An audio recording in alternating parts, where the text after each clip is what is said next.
pense à cerveau, je pense à cerveau, je pense à la mémoire et je pense aux neurones.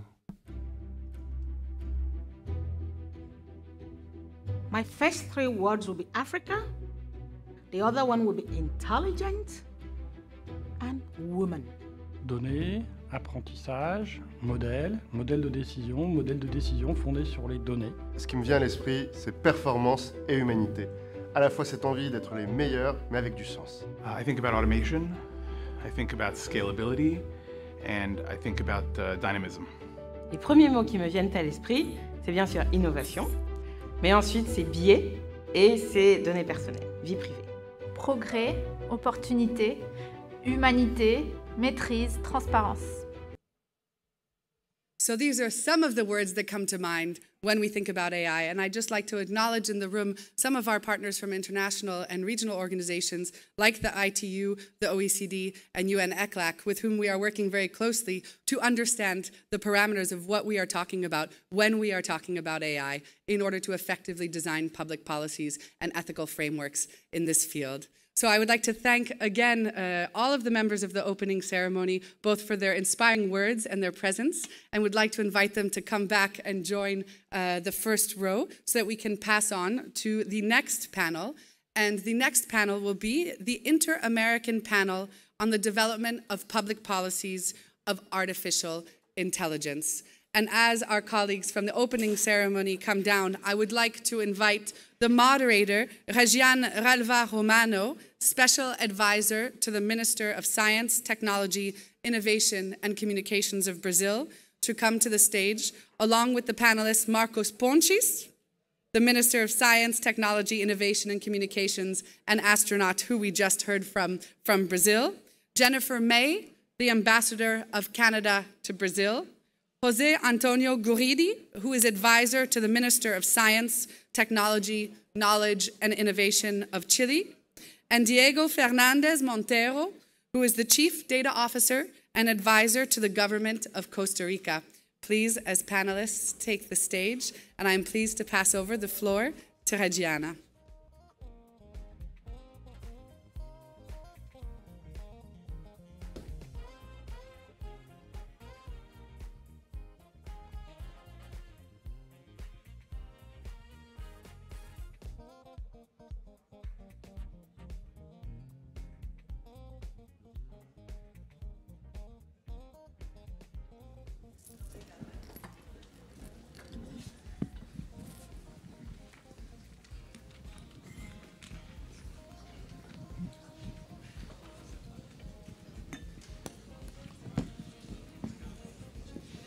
Bom dia a todos. É um prazer estar aqui na figura do senhor Ministro de Estado Astronauta Marcos Pontes. Eu saúdo todas as autoridades e todos os presentes. Muito obrigada pela oportunidade de estar aqui mediando esse painel.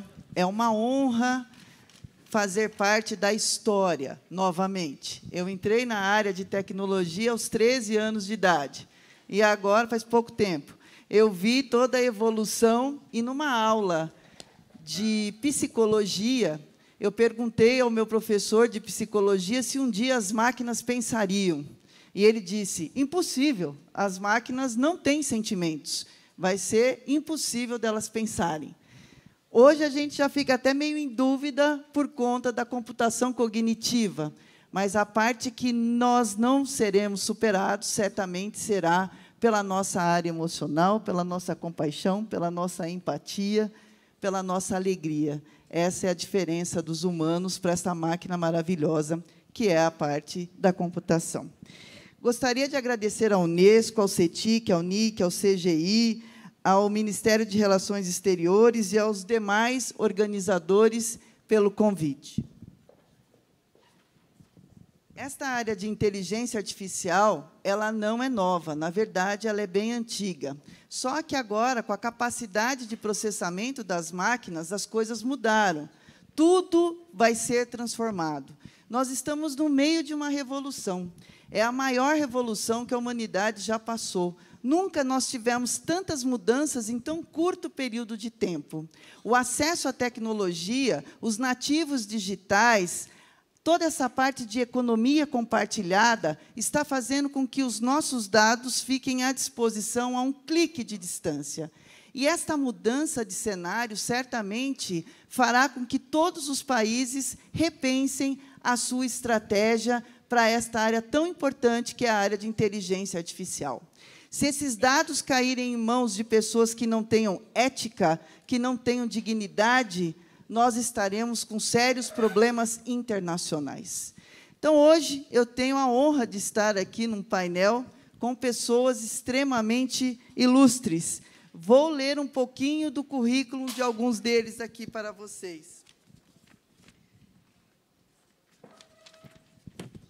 O primeiro é o astronauta e ministro de Ciência, Tecnologia, Inovações e Comunicações, senhor Marcos Pontes, o qual, há 1 ano e 2 dias, eu tive a honra de conhecer pessoalmente e transformou minha vida.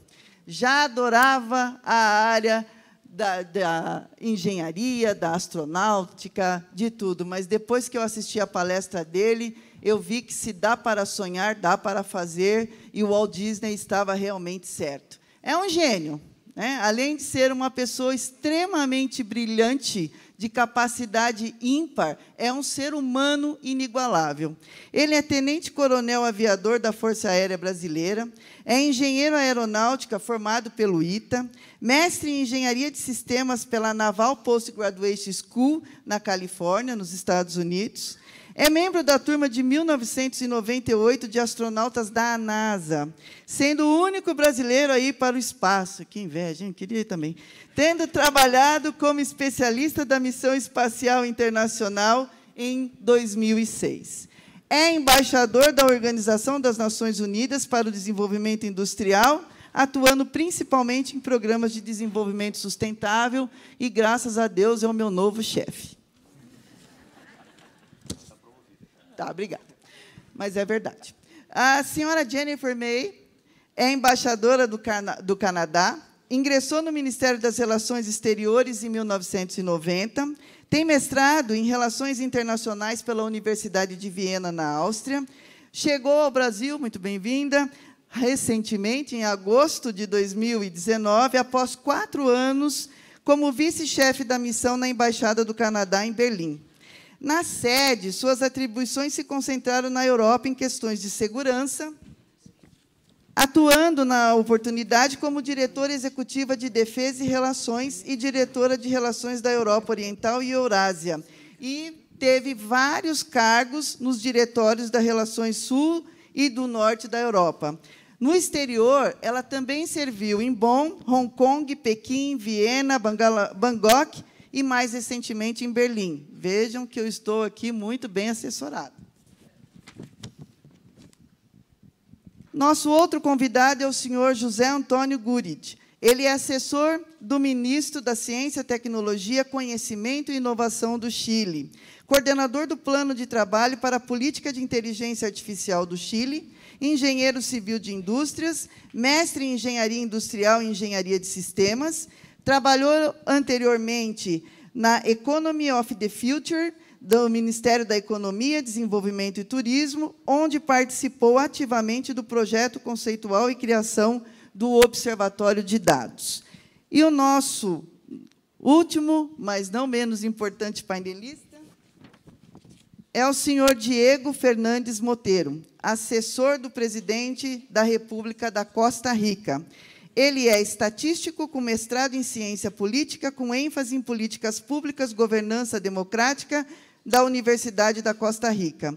Já realizou diversos treinamentos virtuais e presenciais em mineração de dados, tem 10 anos de experiência em design de sistemas de informação e análise de dados para suportar e melhorar a tomada de decisão em empresas e governos. Foi consultor para múltiplas organizações nacionais e internacionais, dentre elas a Unicef, é professor de mestrado por 9 anos, coautor de 2 livros e vários artigos acadêmicos, e atualmente é diretor da Unidade Presidencial de Análise de Dados e assessor, então, da Presidência da Costa Rica. Muito bem-vindo. Então, vamos lá. O nosso debate tem como missão discutir e destacar o que é que está em andamento nos países em relação às políticas de inteligência artificial. Então, eu gostaria de saber quais são os processos em andamento no seu país. O que é que está acontecendo no campo da inteligência artificial lá no Canadá? Muito obrigada pelo convite e para essa possibilidade de falar sobre as experiências canadenses. Eu acho que para bem comunicar, eu vou falar em inglês. So thank you very much for your indulgence of that. I think if we come back to the beginning, where we put the frameworks into what do we think about in terms of a few words about artificial intelligence, if I could put the Canadian policy and strategy into a few words, they would start with support for innovation, commercialization, looking at the implications, and all of that on a foundation of collaboration. So if I can explain each of those. Since 2017, Canada has had what we call the Pan-Canadian Artificial Intelligence Strategy. We were, as I discovered, it seemed to me a fairly recent development, but it turns out that we were the first country in the world to develop one. This was actually, though, building on a policy framework that we've had since 1983, looking at what we then were calling advanced robotics. So we've had frameworks in place, but now this is the first time that we're really looking at it in a really whole spectrum facet and really focused in on the implications for artificial intelligence. So with this strategy, we are looking at developing the research hubs and networks. We have three very, very strong Canadian research hubs, one in Toronto, known as the Vector Institute, one in Montreal, known as MILA, and one in Edmonton, known as AMI. And many of you may already be working with them. And they are led by very, very top flight researchers, two of whom last year, together with an American collaborator, won the Turing Award, which in popular parlance is essentially the Nobel Prize for computer science. So very, very top flight researchers. So that's what we're working to support, that level of research. The next part of it is about the commercialization, to make sure that we've got the collaboration that brings in the real-world implications and that it's not staying in the lab but really getting out onto the street. And there we've been able to take advantage of these hubs to really build a community and an ecosystem around it. We have right now in Canada over 650 startups since our strategy developed. So those are 650 new companies that have come into the field. So I think we can see that those are happening. We're also working very closely with a lot of the big players. I'm afraid I don't have an example with Microsoft with me here today. Next time I'll know to make sure to build that in as well. But certainly Google is one of the really big ones that we have working on their autonomous driving based out of Toronto. And a lot of other companies as well are looking and working together with those research hubs. The next one is about the implications, and that's a lot of, I think, what we're planning on talking about here today.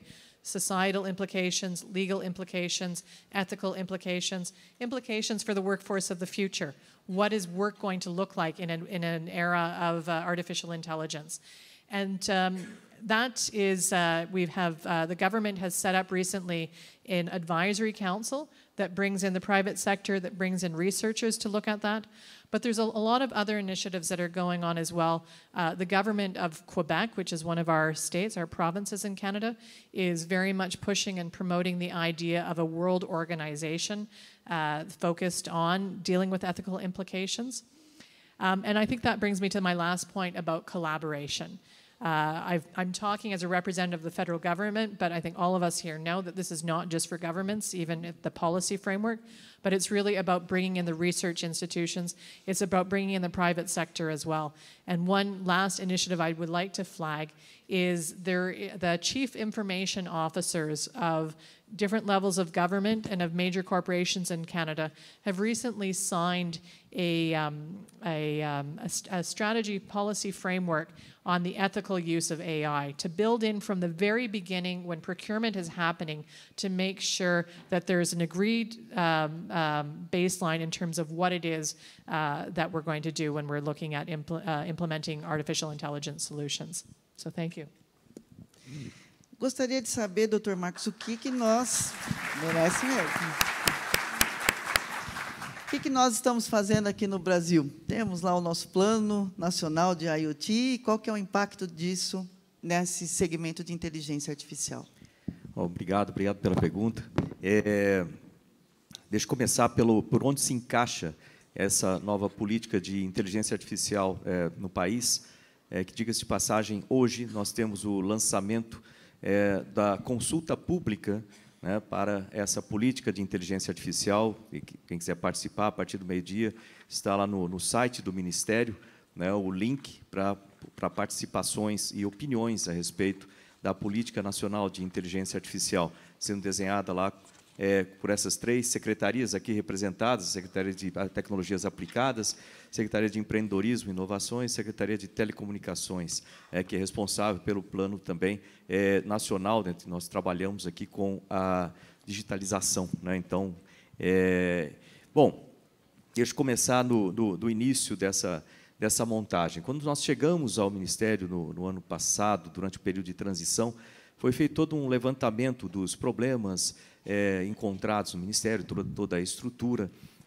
a operação do Ministério, a eficiência dessas operações, como que ele conversava com a sociedade, né? Que esse nome de Ciência, Tecnologia, Inovações e Comunicações dá uma ideia da atividade ampla do Ministério em várias áreas, e também de riscos, oportunidades, e baseado em todas essas informações iniciais, nós criamos uma estrutura, uma reestrutura do Ministério para atender às necessidades de uma missão instituída. Nós instituímos no início essa missão, simples de falar, mas é bastante ampla em sua aplicação, que deve ser conhecida por todas as pessoas que trabalham dentro do Ministério. O Ministério existe para produzir conhecimento, produzir riquezas para o país através de novas tecnologias, startups, e serviços e tecnologia, e também para contribuir com a qualidade de vida das pessoas. Como que a ciência e tecnologia pode estar nas comunidades, nas cidades onde as pessoas vivem e melhorar a qualidade de vida dessas pessoas. Com isso, ou baseado nessa missão, nós instituímos toda uma estrutura que pode apoiar ideias, usando o índice de maturidade de tecnologia, comumente usado pela NASA, de 1 até 9, 1 sendo um conceito, 9 já uma tecnologia aplicada, de prateleira, já está no mercado. Então, pode apoiar, nossa estrutura atualmente pode apoiar todos os níveis de maturidade de tecnologia, desde uma ideia concebida, com programas como o Centelha, né, que é um dos programas de empreendedorismo e inovação do Ministério. Diga-se de passagem, já está em 17 estados, né, com mais de 12 mil ideias apoiadas, até nível de maturidade 9, com um produto de prateleira, já uma empresa constituída e assim por diante. Nós temos meios e ferramentas como o CNPq, como a FINEP, que são 2 órgãos extremamente importantes para todo o sistema de ciência e tecnologia do país, assim como a Embrapi e outras ferramentas criadas esse ano, como fundos de endowment e tudo mais. Bom, para que isso fosse possível, essa reestrutura, de uma forma muito pragmática, nós criamos um plano estratégico que não é escrito em pedra, logicamente, ele pode ser ajustado e tem que ser ajustado na própria estrutura do Ministério. Nós temos um setor que trabalha o tempo todo com critérios e indicadores para observação contínua da eficiência dos vários setores do Ministério em projetos e processos, e propõe otimização contínua. Então, é um organismo em constante aperfeiçoamento, mesmo porque tecnologia, por si, ela muda a cada momento, e nós temos que ter uma organização que acompanhe esse crescimento. Assim como esse crescimento exponencial da tecnologia também tem que ser acompanhado pela formação, pela educação, né, de forma que nós não tenhamos uma quantidade enorme de desempregados porque não tem qualificação para acompanhar o desenvolvimento da tecnologia. Então, isso também é pensado dentro ali do Ministério. E, por último, a parte de regulação e políticas que são feitas dentro do Ministério. Então, falado isso, nós temos uma série de políticas que foram implementadas para formar uma base para a introdução de novas tecnologias no país, e entre essas políticas, né, que nós temos um decreto que foi lançado de Internet das Coisas. Esse decreto, eu estou começando por aí, porque ele vai fornecer muitos dados, com a internet das coisas, vai ser uma geração muito grande de dados que vão ter que ser trabalhados para que tenha uma aplicação eficiente desses sistemas. Então, a partir desse decreto de internet das coisas, foram criadas 4 câmaras, né, de internet das coisas. Essas 4 câmaras foram instituídas com base nos setores que seriam mais, nesse momento, teriam uma prioridade, ou seriam mais afetados positivamente por internet das coisas, e então instituímos 4 câmaras. Uma, Indústria 4.0, Saúde 4.0, Cidades Inteligentes 4.0 e Agricultura 4.0, que todo mundo sabe é um carro-chefe dentro do nosso produto interno bruto do país, ele contribui muito para a nossa economia. A partir dessas câmaras, onde nós temos um conjunto de gestão e um conjunto de atividades para promover aquele setor, através de internet das coisas, nós conectamos, então, a ideia de inteligência artificial, que vinha sendo já desenvolvida no Ministério desde o início da gestão, e, então, com a criação desse plano estratégico, internet das coisas, nós associamos a cada uma dessas câmaras um dos laboratórios de internet das coisas. Então, a ideia, com essa parceria com a FAPESP, aqui no estado de São Paulo, pelo conhecimento da FAPESP já e por toda a experiência que eles têm em editais e a promoção de novas tecnologias no país, nós fizemos essa associação também com a participação do CGI, de forma que nós tenhamos, para cada uma dessas câmaras, um laboratório de inteligência artificial associado, inteligência artificial aplicado à agricultura, um aplicado à saúde, um aplicado às cidades, um aplicado à indústria. Os outros 4, um deles vai trabalhar focado nas fronteiras da inteligência artificial e segurança cibernética. Os outros 3, um é com defesa e segurança pública, o outro com educação e o outro com a eficiência da administração, como que a inteligência artificial pode acelerar e tornar mais eficiente os processos administrativos no país como um todo. Lembrar que esses laboratórios eles não são estanques. A ideia, uma das diretrizes que nós colocamos no Ministério, é que nós trabalhemos em redes, né? E isso já tem funcionado no Ministério de longa data com as INCTs, os Institutos Nacionais de Ciência e Tecnologia, são mais de 100, com pesquisadores do país inteiro e que podem imediatamente serem acionados, vamos dizer assim, né, para trabalhar em áreas correlatas do seu instituto. Exemplo, agora nós tivemos aquele vazamento de óleo nas praias do Brasil, no litoral brasileiro.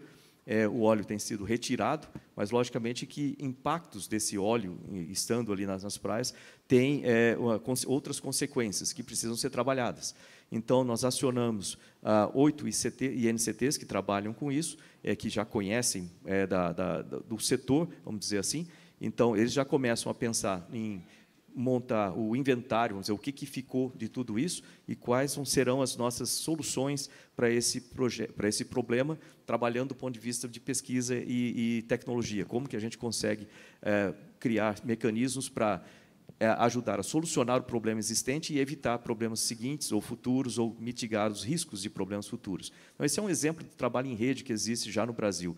Baseado nessa existência, nós colocamos como diretriz do Ministério a sempre trabalhar em redes, promover essas redes. Isso promove uma economia de recursos, utilizando já as infraestruturas existentes, e também permite uma conexão maior com todos os espaços desse país, que é tão grande, e permite a participação, né, de vários setores e várias regiões.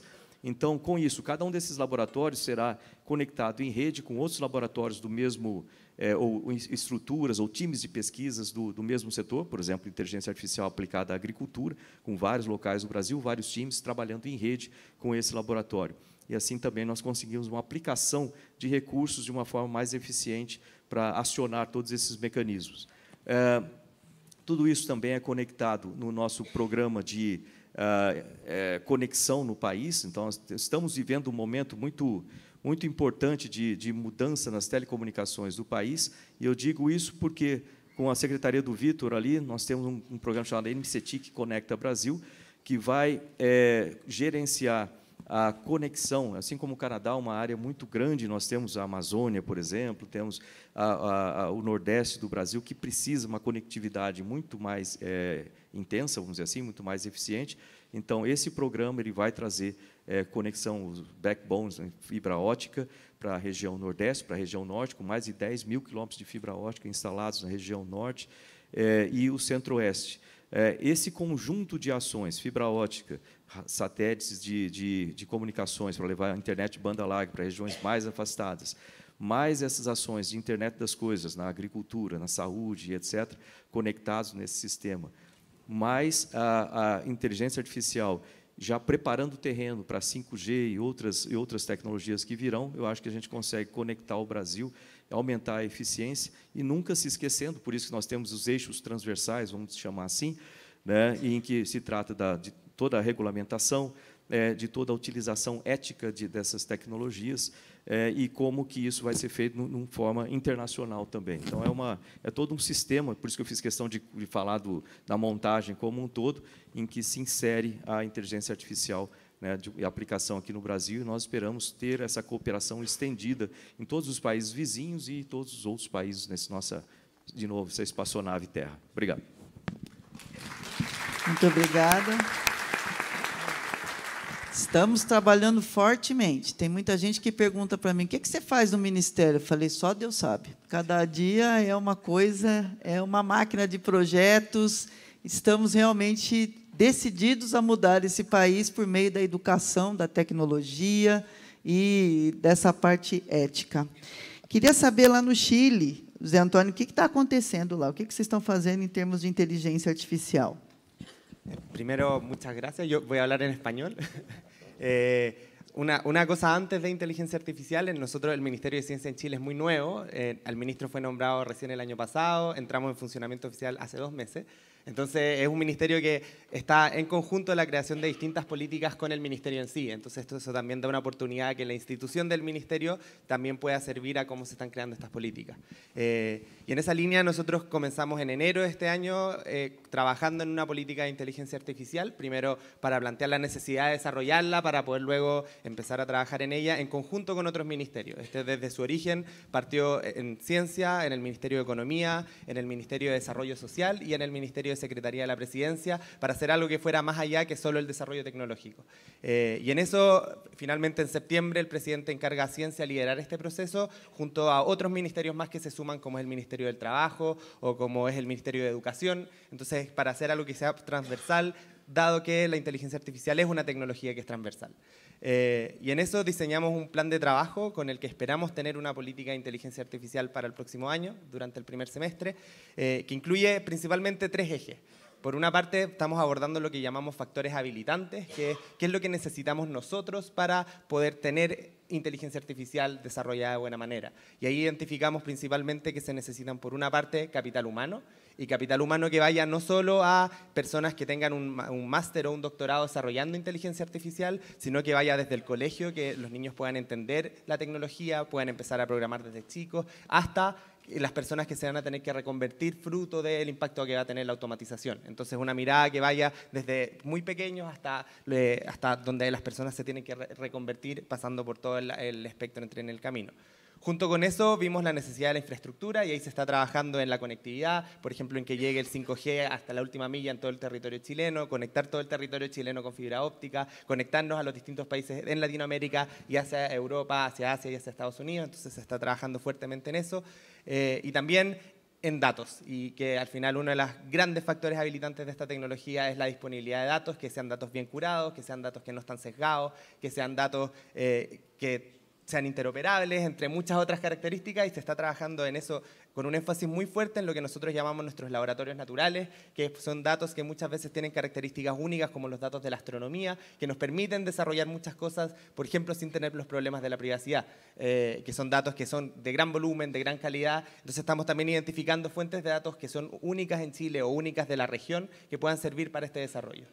El segundo eje lo llamamos el desarrollo y la aplicación de la inteligencia artificial, y lo entendemos un poco como es el mercado de la inteligencia artificial, que son quienes están desarrollando desde las universidades, quienes están desarrollando en la industria, tanto dentro de las empresas como también nuevos emprendimientos o empresas que generan soluciones, y también quién las está demandando. Y estamos trabajando en políticas de ver cómo pueden conectarse ambos mundos, incluyendo al Estado, que hoy día está incipientemente empezando en distintas áreas a usar inteligencia artificial, y necesitamos que se desarrolle de buena forma y se conecte con los actores adecuados.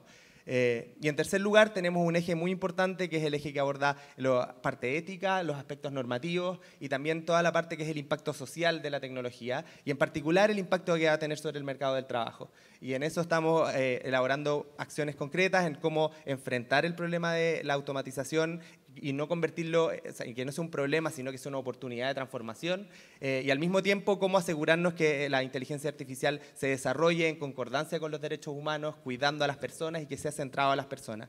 Y en eso, de hecho, el objetivo de la política que estamos desarrollando es empoderar a las personas en el uso y en el desarrollo, que no es solo que puedan desarrollar nuevas aplicaciones, sino que también entiendan que la están usando y cómo la están usando y qué implica cuando la están usando, y que también puedan participar activamente las personas en la discusión de cómo se desarrolla. Y creo que vamos a profundizar después un poco más en eso, y por eso estamos haciendo una política que es muy participativa, y que junto con esta política vamos a desarrollar también un plan de acción que son medidas concretas en el corto y mediano plazo, que no son solo lineamientos, sino que también medidas de becas o de fondos, laboratorios. Entonces también estamos diseñando qué cosa puede hacer el gobierno en el corto plazo junto con el sector privado y la academia.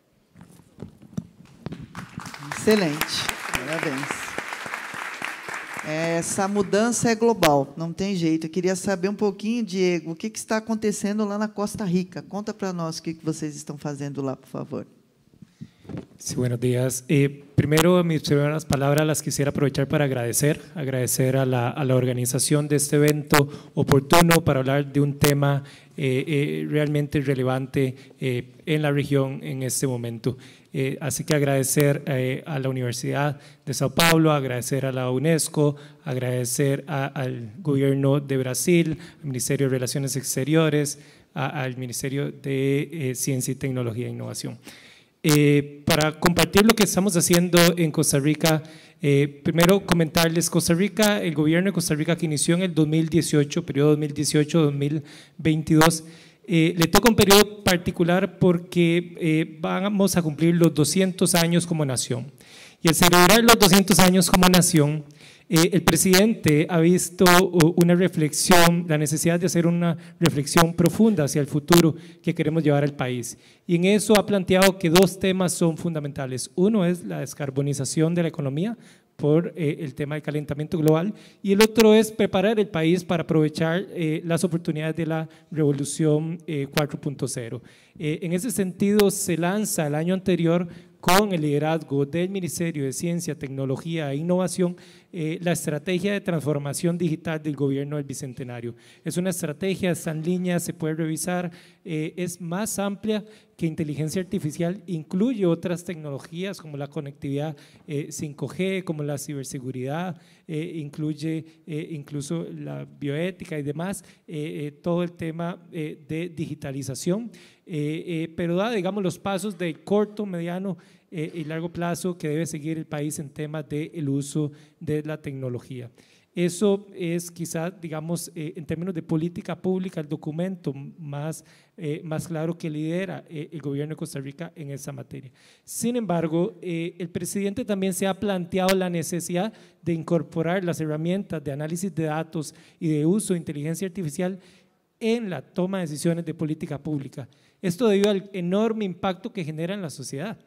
Para ello se ha propuesto trabajar y crear, justo recién acabamos de crear la Unidad Presidencial de Análisis de Datos, que incluye la figura del director de análisis de datos, la cual pues el presidente me ha dado el enorme honor y también más grande aún responsabilidad de liderar, que lo que busca es justamente crear una cultura de toma de decisiones de política pública basado en datos, institucionalizarlo, dejarlo y que se extienda en toda la cultura institucional, porque hemos encontrado enormes cantidades de información en todas las instituciones públicas que no se han venido utilizando, así como la posibilidad de utilizar las herramientas de analytics, de machine learning, de inteligencia artificial para mejorar lo que es la toma de decisiones de política pública. Esto, por supuesto, supone retos enormes.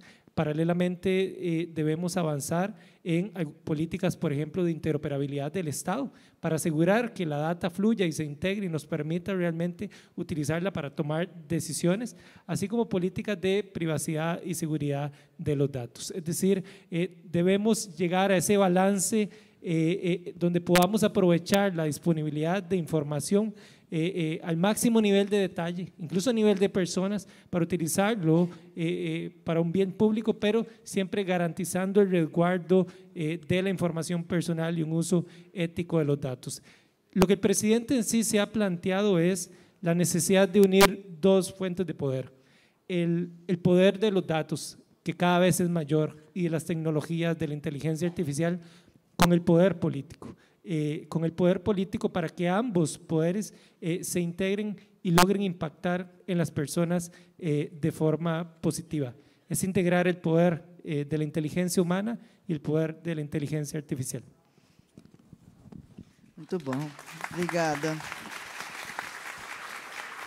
O mundo inteiro está em ebulição e nós vamos ter que envolver todo mundo, a sociedade, o governo, a academia, as indústrias, para a construção desse novo mundo. Gostaria de saber como é que foi e quais foram os benefícios da estratégia pan-canadense de inteligência artificial. O que isso trouxe de bom para o Canadá? I think here I would look at it perhaps in three different ways, the types of benefits that we've had from our strategy. The first one is scientifically. It has really upped our game in terms of what we're able to do in terms of research. The background before we implemented the strategy, to be quite honest, is that we were experiencing a scientific brain drain. That we had scientists who were doing cutting-edge research, but they were leaving to go other places where they felt there was a better environment. By investing, we put in significant investment, over $100 million Canadian, so about 350 million reais. Over a 5-year program, we've made it clear that we're investing.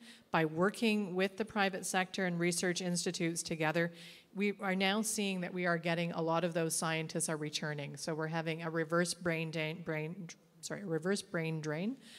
where it's not only our Canadians who have left, but that we're also being able to attract international talent. So I think that's the number one benefit that is obvious. With that comes, of course, also the economic benefits. I mentioned that since we implemented the strategy, we've seen 650 new startups in the sector in Canada. In the first year, we've seen employment in the sector go up by 50%. So there's a very strong benefit there. And I think the number of the increase in the percentage of investment is over 400%. So we are seeing huge economic benefits. And the third, I would say, comes to the societal and the acceptance aspect. That Canadians as citizens, and you talked about Citizens 4.0, that they are seeing that they are engaged in shaping this really important cutting-edge industry. That the discussions around what is permissible and not are taking place in the Canadian public sphere, and it's not seen as being something that is happening outside of our country and being imposed on us. And another element about that I think is important is the collaboration that we have had as a member of what is currently the D9, the Digital 9, a group of 9 countries that are like-minded in terms of looking at the ethical use of artificial intelligence, and that are coming together to work on open source solutions, to work in a fashion that really puts ethics at the forefront of what we're doing in the development of artificial intelligence. And where within the Americas region and our neighborhood, Uruguay and Mexico are also partners, but it's an open forum that countries that are like-minded can join and be part of that shaping process. So I would say that those to me are the major benefits that we've seen from having the strategy. Wonderful. Marcos, queria saber o que nós estamos fazendo no Ministério para prepararmos esse exército sobrante que ficará. Quais são as iniciativas que nós estamos trabalhando em conjunto com o Ministério da Educação e os demais ministérios? Essa é uma ótima questão, que para um sistema desse ele ter benefícios reais, logicamente que ele pode fazer uma análise do ponto de vista econômico, né, desenvolvimento econômico, mas é sempre importante verificar como que isso impacta positivamente, e essa é empurrar nesse sentido, né, o desenvolvimento social também. E isso inclui, né, o bem-estar das pessoas nas cidades e através de serviços e etc., mas também a questão das pessoas serem preparadas e a qualificação profissional e emocional para um novo momento do planeta, um novo momento onde nós temos inteligência artificial, nós temos sistemas mais avançados para fazer vários tipos de serviços. Então, nós temos que começar isso lá do início, com as crianças. Então, o Ministério de Ciência, Tecnologia, Inovações e Comunicações tem um projeto junto com o Ministério da Educação para levar ciência e tecnologia para o ensino fundamental e o ensino médio, e isso envolve não só as qualificações, vamos dizer assim, trabalhos como aprendizagem por projetos, né, trabalhando com vários aspectos da tecnologia, desde foguetes, eletrônica, radioamador, robótica e etc., mas também o aspecto de envolvimento dessas equipes no trabalho, no desenvolvimento emocional dessas crianças, né?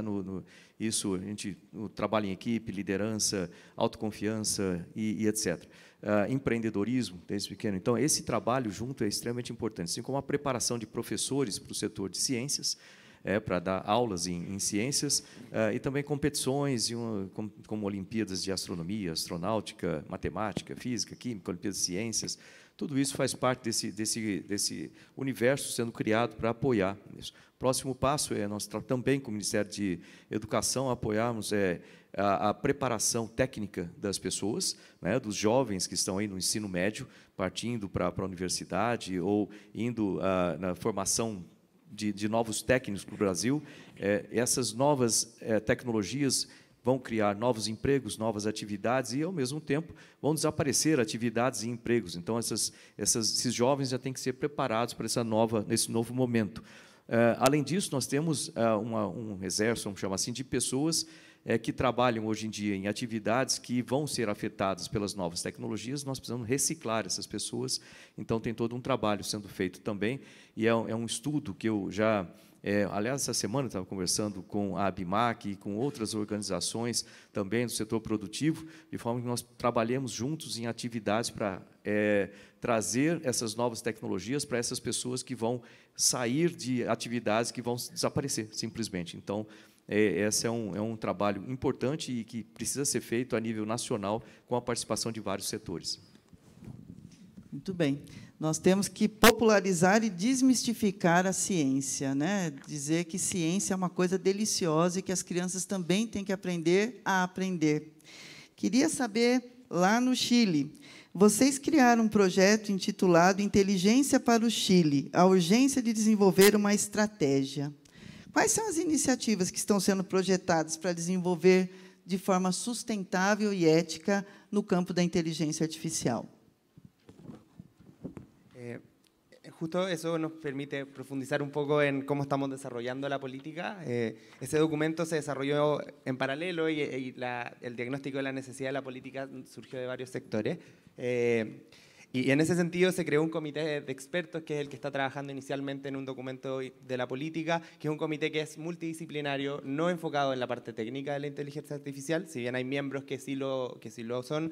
También tenemos personas que son especialistas en ética, también tenemos personas que están vinculadas a las organizaciones sociales, y en ese sentido es un comité que es bastante transversal en miras de poder generar un documento que sea lo más comprensivo posible. Pero junto con eso, vemos que la parte de la participación ciudadana es muy, muy importante en el proceso de la construcción de una política, especialmente porque necesitamos que la tecnología, las personas se empoderen y la sientan de ellos también.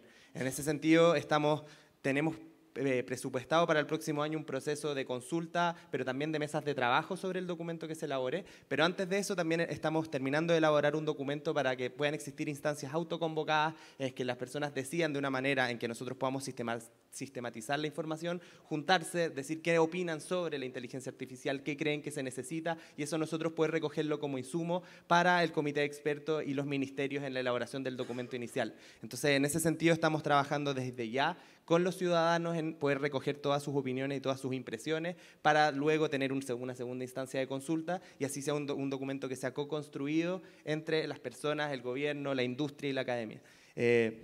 Y por otro lado, dentro del gobierno nosotros hicimos un catastro inicial y hoy día se está haciendo a mayor espectro y con mayor detalle de iniciativas específicas que existen relacionadas a inteligencia artificial. En nuestro catastro original identificamos rápidamente 40 iniciativas relacionadas a inteligencia artificial en distintos ministerios y eso ha ido creciendo. Y hay algunas bastante interesantes que como van en esta línea y que son un ejemplo. Por ejemplo, nuestro Ministerio de Desarrollo Social está trabajando con un sistema de alertas y en eso han estado trabajando por ya más de un año en los temas éticos, cómo administrar esos datos, cómo se involucran las personas en la toma de decisiones.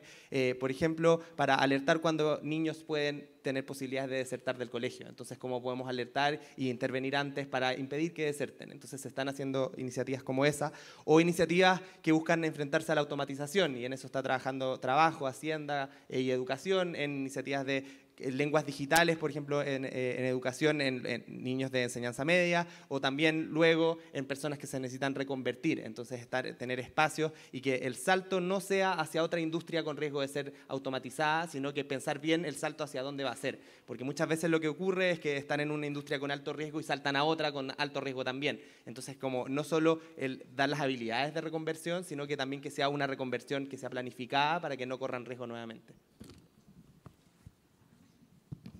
Muito bom.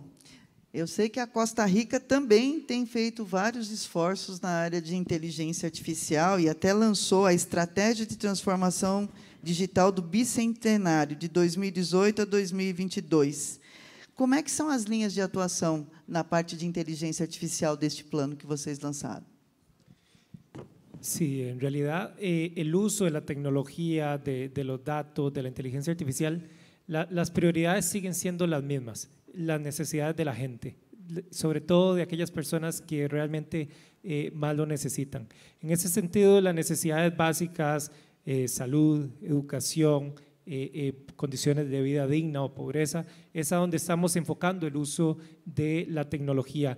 En pobreza, por ejemplo, tenemos una gran base de datos que hemos venido construyendo desde el 2013 que nos permite tener información del 80% de todas las personas del país, información socioeconómica y el 100% de todos los beneficiarios del Estado, lo cual nos permite diseñar estrategias de política social de precisión para atender a las distintas necesidades de la pobreza, porque es muy distinta la pobreza de un desempleado joven de la pobreza de un adulto mayor. Entonces, diseñamos políticas de precisión y nos permiten ordenar cuáles son los hogares que más requieren la atención del Estado. En materia de educación tenemos el 100% de los expedientes de salud digitalizados. Esto es un logro país que lo ha reconocido las Naciones Unidas y que ahora nos permite dar un siguiente paso en el uso de esa información. Sabemos que es información sumamente sensible, pero utilizada de forma adecuada nos puede dar un gran avance en materia de salud pública.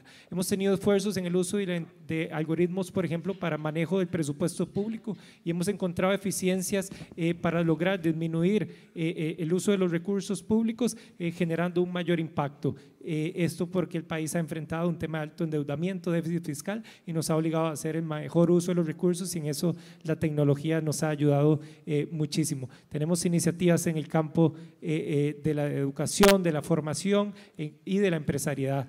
Crear un hub adecuado para la innovación, para el emprendimiento de base tecnológica es una de las prioridades del gobierno y sin duda la toma de decisiones políticas con base en la información. Es decir, el éxito de las políticas en temas de inteligencia artificial no tiene que estar en función del desarrollo de algoritmos o de modelos, sino en función de la disminución del sufrimiento, de la disminución de la pobreza, del aumento de la esperanza de vida, del aumento de las oportunidades de trabajo, de mejoras en los transportes, y es así como lo estamos evaluando. Para ello estamos trabajando en conjunto con un grupo de actores interesados. Creemos que es fundamental trabajar con la academia, con el sector privado, con sociedad civil, con organismos internacionales, de forma que logramos avanzar en el mejor uso de la inteligencia artificial para la sociedad. Y en eso, en mis últimos segundos, quisiera hacer una reflexión corta, y es en torno al momento que vivimos. Estamos viviendo un periodo con una enorme crisis, sobre todo de confianza ciudadana. Mucho lo vemos en las manifestaciones, incluso que vemos hoy en América Latina, o incluso a nivel mundial. Esa crisis de confianza en la política, en los políticos, en los tomadores de decisión y las decisiones que están tomando, es también un reto que enfrenta la tecnología. Y sobre todo cada vez que la tecnología va a tomar más decisiones por los ciudadanos. De ahí que yo creo que tenemos un reto común, que es tanto la tecnología como la política pública tiene el reto de construir confianza ciudadana. Y es clave que trabajemos en conjunto si queremos lograr avanzar. No solamente está en juego el futuro de la tecnología, sino incluso las instituciones públicas y la misma democracia. Muito bem. Na verdade, a gente vai ter que aprender, né, a transformar esses dados em informação, essas informações em conhecimento, e esse conhecimento em sabedoria, que é a ponta desse iceberg, para sabermos exatamente o que nós vamos fazer com todo esse arsenal tecnológico em benefício da humanidade. Eu gostaria de abrir agora para o público, gostaria de saber se alguém tem alguma pergunta. Só levantar a mão aí que o pessoal vai nos ajudar. Um de cada vez. Aí, temos um ali. Obrigado. Sim? Sim, okay. Obrigado. Thank you very much for your presentations. Eu vou tratar de falar em portunhol. Mas eu sou Fabrício Scriolini, da Iniciativa Latino-Americana pelos Dados Abertos, ILDA. Então, nas suas exposições, eu escutei falar da importância dos dados, da importância de que esses dados estejam disponíveis, mas não escutei falar muito das políticas de dados abertos necessárias para poder compartilhar e, eventualmente, ter um sistema aberto de inovação. Então, queria invitar aos panelistas a reflexionar sobre as políticas de dados abertos neste contexto da inteligência artificial. Obrigado. So I'll start, and that is actually one of the issues that really goes beyond borders, and it's one of the reasons that is, for example, on the agenda of the D9. Who owns the data? What is done with it? What kind of protection? And the degree to which we can come up with common answers is extremely important in this extremely interconnected and beyond border type of situation. So we're looking to influence and help shape an international response as opposed to simply focusing on a national response. Alguém mais gostaria de complementar? Gracias por la pregunta. Yo quería complementar con dos cosas de lo que estamos haciendo en Chile. Por una parte, estamos trabajando atentamente con lo que son datos personales y que son datos mucho más sensibles, y en ese sentido es un trabajo muy sensible de varios ministerios de cómo tratarlos, qué cosas se puede disponibilizar, qué cosas se puede disponibilizar para académicos que puedan hacer investigación, o también cómo hacer política a partir de esos datos, que hoy día son datos que son muy, muy ricos, pero que también tienen muchos riesgos y que pueden presentar peligros. Pero al mismo tiempo hemos identificado otro grupo de datos que hemos llamado como datos de valor global y que pueden no necesariamente ser datos personales. Y en particular nosotros hemos estado trabajando con lo que nos da, lo que tenemos nuestros laboratorios naturales, que pueden ser datos de cambio climático, datos de catástrofes naturales, que en Chile tenemos hartos, datos de astronomía, que en Chile también tenemos hartos. Y en ese sentido hemos estado haciendo distintas iniciativas, y una de ellas es el Observatorio de Datos, que construimos en conjunto el Ministerio de Ciencia y el Ministerio de Economía, y que lo que es una plataforma que lo que va a hacer es disponibilizar datos para la industria, para los académicos y para las personas, pero que son datos que originalmente vamos a usar los de astronomía, y hoy día estamos también viendo la creación de un observatorio de cambio climático para incorporar esos datos, y que son datos que pueden ir más allá de la ciencia, sino que también pueden ser usados muchas veces para entrenar personas, y ahí se están viendo distintas colaboraciones, o también para la industria, para entrenar algunos tipos de algoritmos sin necesidad de usar otros tipos de datos. Y estos datos, la gracia que tienen es que son datos que son interoperables, que son bien curados en general. Y además esto lo estamos haciendo no solo desde el gobierno, sino que es una iniciativa público-privada que inicialmente nace desde economía y ciencia, pero hoy día también tiene la inversión de una universidad en Chile, que es la Universidad Adolfo Ibáñez, y también de Amazon Web Services.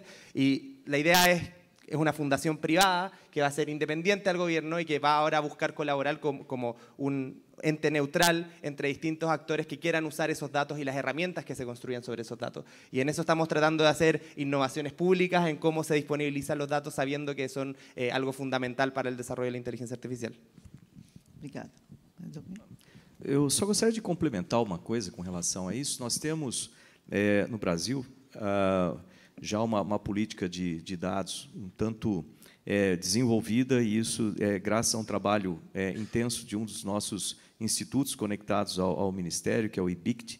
E esse conjunto de ações ou de trabalhos feitos com relação a dados abertos, ele tem uma série de consequências que são muito interessantes e importantes do ponto de vista nacional e internacional. E dentro desse contexto, eu só gostaria de somar uma coisa aqui, que é o seguinte: nós temos o INPE, Instituto Nacional de Pesquisas Espaciais. O INPE, como todo mundo conhece, ele tem duas vertentes. Uma são sistemas, desenvolvimento de sistemas espaciais, né, satélites e outros tipos de sistemas, e também um outro setor ligado à meteorologia e à observação do território nacional, como a Amazônia, desmatamento, queimadas e assim por diante. Nesse setor que eu queria concentrar um pouco mais, o INPE, assim como outras instituições do Ministério, serão reestruturados ao longo do ano que vem, com um estudo feito pelo CGE, que também é uma das nossas unidades ligadas a planejamento estratégico, e dentro dessa reestruturação, para melhoria de gestão e para alinhamento, vamos dizer assim, de atividades e sinergia entre os institutos, o INPE ele deve receber um acréscimo em termos de dados. Ele deve coletar não só esses dados que ele já faz, ou seja, meteorologia, queimadas, desmatamento e etc., mas também devem ser somados dados de oceano, dados de Antártica, outros tipos de dados do terreno brasileiro, agricultura e etc., para formar um grande repositório de dados. E esse repositório de dados vai servir para modelamentos. Nós tivemos recentemente a ampliação do nosso supercomputador, então, modelamentos feitos ali no LNCC, onde fica o nosso supercomputador, mas também em outros computadores do país, ligados em cluster, vamos chamar assim, de forma que o país comece a trabalhar com modelamentos resultantes desses dados e possa se interligar com outras instituições semelhantes em outros países, em outros locais do planeta, para formar uma grande rede de dados que pode ser utilizada, inclusive, para modelamento climático e como que nós podemos atuar em conjunto, de novo, nessa grande espaçonave Terra, né, em conjunto com ações coordenadas entre vários países, para reduzir os efeitos de uma possível mudança climática e assim por diante. Então, esse trabalho em conjunto, eu tenho certeza que vai ser muito mais eficiente, né, do ponto de vista global, do que um só país fazendo ações isoladas. Nós vivemos em um sistema e exige respostas em sistema também. Então, mudanças climáticas certamente é uma das aplicações desse trabalho em conjunto. Obrigado.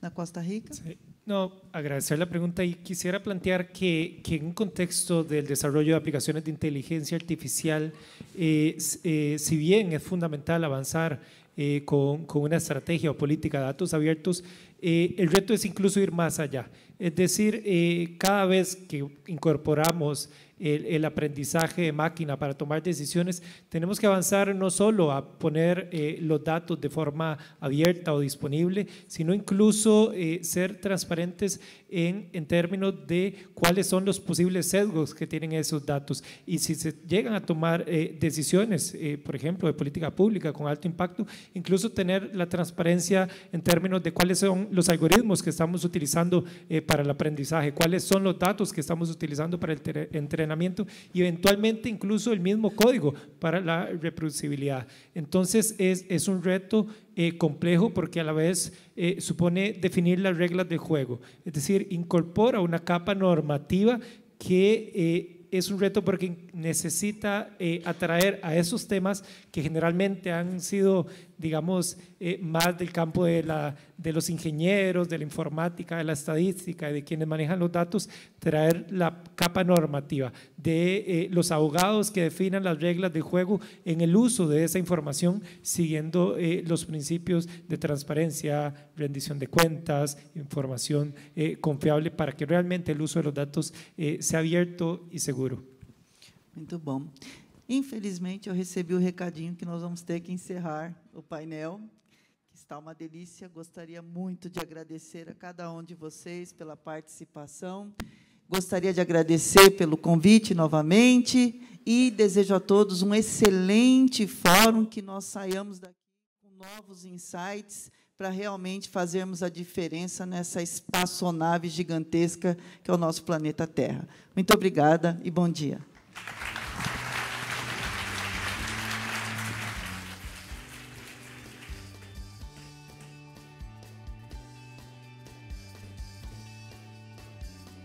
Thank you very much. Thank you very much.